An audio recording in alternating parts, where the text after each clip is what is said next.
Ito ang latest weather update.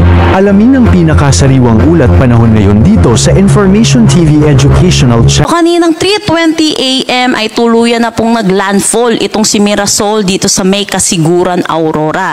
Inaasahan po natin ngayong araw tatahakin na rin po niya ang Northern Luzon. Inaasahan din po natin yung malalakas na hangin at mga pag-ulan dito sa ilang bahagi ng Northern Luzon. Mamaya po i-discuss po natin kung saan po mga posibilidad na makaranas tayo na malalakas na hangin at mga pag-ulan.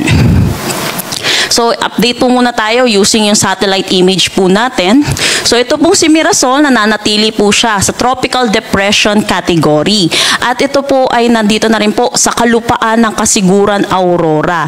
Meron tong taglay na lakas na hangin na 55 kilometers per hour at pagbugso na umaabot ng 90 kilometers per hour. Kung makikita po natin, bahagya pong lumakas yung bugso ng hangin itong si Mirasol, dulot na ito po ay nasa kalupaan na natin.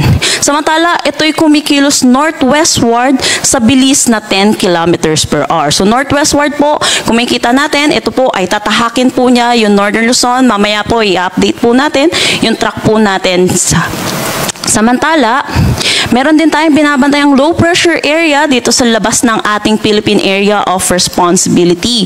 Kaninang 2 AM, ito huling namataan sa layong 1,320 kilometers east ng southeastern Luzon.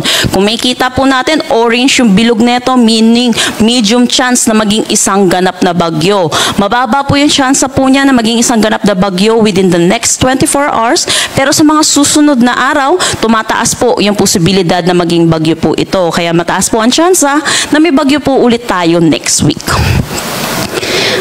Meron din tayong southwest monsoon na hinihila neto ni Mirasol. Ito'y nakakaapekto dito sa may southern Luzon, pati na rin sa western section ng Visayas at Mindanao.